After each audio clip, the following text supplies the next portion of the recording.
Tolmezzo mantiene le sue funzioni e non avremo delle modifiche. Questo in sintesi il commento dell'assessore alla salute Friuli Venezia Giulia Riccardo Riccardi, intervenuto al presidio ospedaliero di Tolmezzo all'incontro passato e futuro dell'ospedale di Tolmezzo, insieme al direttore generale dell'ASUFC Denis Caporale e al direttore medico del presidio stesso San Daniele Tolmezzo Loris Dorlan. L'ospedale di Tolmezzo è una delle strutture che non avrà rilevanti modifiche rispetto al ridisegno della rete ospedaliera.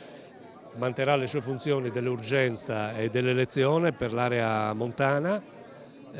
Chiederemo al Ministero la deroga per quanto riguarda i limiti degli standard sul punto nascita, quindi mantiene la sua attività,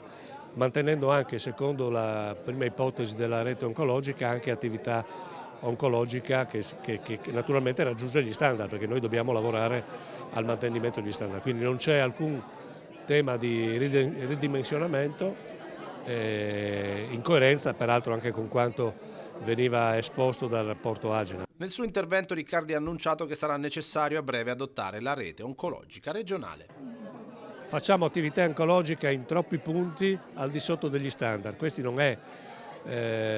ovviamente una risposta adeguata ai livelli di sicurezza che dobbiamo garantire e oltretutto non è nemmeno adeguata per poter garantire l'attrazione dei professionisti, perché i professionisti vanno a lavorare nelle strutture dove ci sono standard adeguati, quindi noi dobbiamo ridurre i punti di gestione dell'attività oncologica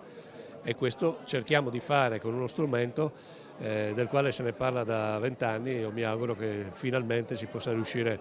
a comporlo e andare avanti raggiungendo criteri che sono aderenti ai livelli di sicurezza.